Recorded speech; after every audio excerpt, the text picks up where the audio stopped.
Life will break you, and that's inevitable. At some point, no matter how careful, prepared, or disciplined you are, you will face moments that feel unbearable. It could be failure in business, betrayal from someone you trusted, the loss of someone you love, or simply the crushing weight of disappointment in yourself. 4, people often believe that if they work hard enough or play it safe, they can somehow avoid pain, as if life rewards caution with comfort. But life doesn't work like that. Pain, setbacks, and struggles are not accidents. They are part of the design. You can't outrun them before, and you can't negotiate your way out of them. The only thing you can control is how you respond. Most people, when life breaks them, mistake it for a punishment. They say, "Why me?" as if life is unfairly targeting them. But the truth is, life breaks everyone. It doesn't discriminate. The difference between those who rise and those who stay down lies in perspective. The break isn't the end of you, it's the shaping of you. Every broken piece is raw material for the person you are meant to become. If you've never been broken, you've never been tested. 4, and if you've never been tested, you've never discovered your true capacity.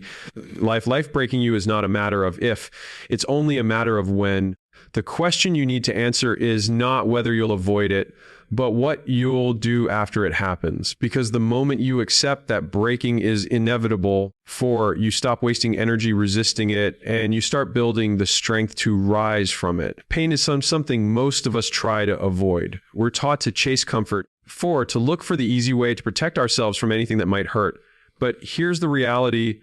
Pain is the entry fee to growth. 4, nothing meaningful in life is built without sacrifice. You don't develop strength in a cozy room. You develop it when you push yourself past your limit. 4, just like muscles don't grow without tension, your character doesn't grow without struggle. The gym hurts, but it builds. Challenges sting, but they shape.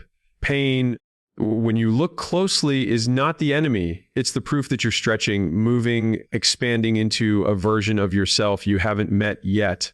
Think about the times in your life when you truly changed. Was it when everything was easy, predictable, and safe? Or was it when you were tested, when things didn't go your way, when you were forced to adapt or collapse? Every breakthrough you've had came with discomfort first. Pain isn't punishment. It's feedback. It's life saying you're on the edge of something bigger. Without it, we'd stay the same, stagnant, fragile. With it, we gain resilience for perspective and power. So the next time you feel pain, don't run, lean in. Because inside that pain is the very thing you need to grow. When life breaks you, 4, it feels final. The job lost, the betrayal, the failure, the moment when everything you thought was solid suddenly crumbles. Before, you feel like you're standing in the ruins of a life you once knew. And in that moment, you're faced with 2 choices. The first is the easiest one. 4, you can stay broken. You can sit in the rubble, replay the mistakes, and keep telling yourself the story that you're done, that you're unlucky. 4, that life is unfair, and honestly, it feels justified. The pain is real, the anger is real, the exhaustion is real. Staying broken requires no effort, no risk, before no courage. It's the path of least resistance, and most people take it without even realizing. But there's another choice, the harder one. You can rebuild. Before, you can decide that being broken is not the end, it's the beginning. You can pick up the pieces and ask yourself how to make something stronger, sharper, and more durable out of them. This choice isn't easy. It requires you to face your fears, to admit your mistakes, and to confront your weaknesses. For it requires you to stop blaming the world and start taking responsibility for how you respond to it. Rebuilding means pain won't disappear overnight. For it means waking up with doubts but still choosing to move forward. It means understanding that every scar you carry isn't evidence of failure. For it's proof of survival, and survival is the foundation of strength. When you choose to rebuild, you gain something that people who never get broken will never understand: perspective. You realize that setbacks are not stop signs, they are training grounds.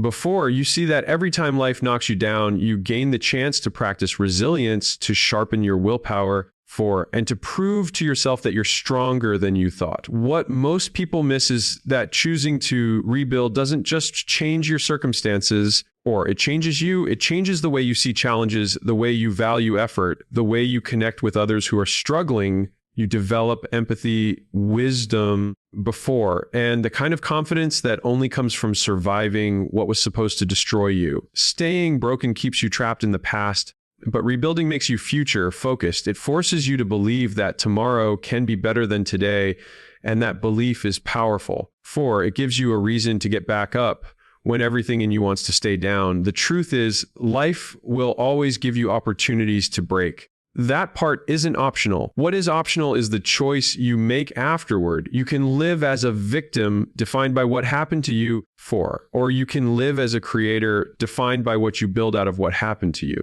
And this choice isn't a one-time event. For you will face it over and over again in your lifetime. Every disappointment, every loss, every rejection will bring you back to the same crossroads. Stay broken or rebuild stronger. That's the moment where your future is decided. So when life breaks you, don't ask for it to get easier. 4, ask for the strength to rebuild. Don't wait for someone to rescue you. Choose to rescue yourself. Because the difference between people who give up and people who rise is not that one group avoids being broken. It's that one group decides broken is not the end. And every time you choose to rebuild, you're not just fixing what's broken. You're becoming unbreakable. When life hits you hard, the first instinct most people have is to ask, why me? It's a natural response. Pain feels unfair. Setbacks feel personal. You look around at others who seem to be winning, and you wonder why you're the one carrying the weight. But here's the truth before asking never gets you anywhere. That question keeps you stuck in the pain. It doesn't solve the problem. It doesn't rebuild what's broken. All it does is trap you in the loop of self-pity, where your focus is on the past instead of the future. Before. The better question, the only question that matters, is what now? That question changes everything. For it takes your eyes off what you can't control and puts them on what you can. You can't control the fact that life hit you. 4, you can't change what already happened. But you can decide how you're going to respond. What now? Puts you back in the driver's seat. 4, it forces you to look for solutions instead of excuses. Think about the people who rise from impossible situations. They aren't luckier than you. Before, they weren't handed an easier path. They simply refused to waste time asking, why me? They shifted immediately to, what now? Lost your job. What now? How do you reinvent yourself? Betrayed by someone you trusted. What now? How do you rebuild stronger boundaries? Business failed. Before, what now? What lessons can you use to launch something better? Every breakthrough you admire started with someone facing a breakdown. Life doesn't reward victims, for it rewards problem solvers. And what now is the mindset of a problem solver. Before, it doesn't ignore the pain, it acknowledges it, but it refuses to let the pain become permanent. The people who succeed are not the ones who avoid getting broken. 4, they are the ones who respond differently when it happens. They use adversity as raw material to build their next version. For the difference between why me and what now is the difference between being stuck in the story and becoming the author of the story. Why me keeps you locked as the victim of the plot. What now makes you the one holding the pen. And when you hold the pen, you get to decide how the next chapter unfolds. So the next time life breaks you, catch yourself. Don't drown in why me. Flip it. Before, say it out loud if you have to. What now? That's the beginning of taking your power back. That's the moment the healing starts. Before, that's the moment you stop being defined by what happened to you and start being defined by how you responded. Because in the end, before, the world doesn't remember the people who asked why. It remembers the people who answered the question, what now? Resilience is often misunderstood. People look at someone who bounces back quickly after a failure and assume they were born tougher, like it's some kind of genetic advantage. But that's not true. Resilience isn't a gift you're handed at birth. It's a choice you make over and over again every single time life knocks you down. The truth is, nobody feels ready to get back up. Nobody wakes up in the middle of hardship thinking, before, this is easy. What separates the people who rise from the ones who stay broken isn't talent, luck, or even circumstances. It's a decision. The decision to move forward when it's uncomfortable. The decision to stand when every part of you wants to stay down. Before, the decision to believe that the story isn't over just because today hurts. Resilience is built in the small moments where you could quit, but you don't. 4, it's built when you take the next step, even when you can't see the whole path. Every scar you carry, every mistake you've made before, and every setback you've faced is proof that you've had chances to give up. And you didn't. That's resilience, not magic, not a miracle, a choice. And the beautiful thing is that means it's available to anyone willing to make it. If you want to be stronger, you don't need life to go easy on you before. You need to decide right now that nothing will break you enough to keep you down. That's what resilience really is. When you feel broken, 4, it's easy to believe the story is over.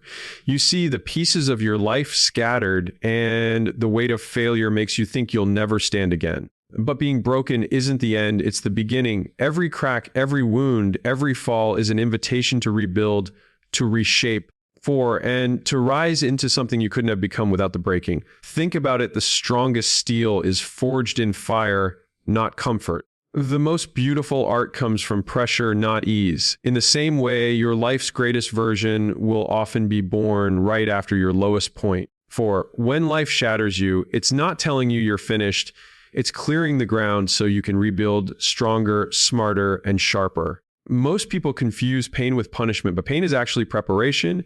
It strips away what was weak, what no longer served you before, and forces you to discover the strength you didn't know you had. Brokenness is where you meet the real you, the fighter, the builder. 4, the one who doesn't quit when everything says you should. So don't look at broken as final. Look at it as the foundation, because the truth is, the version of you that rises after being broken isn't just repaired, it's transformed. And that's the beginning of becoming unbreakable.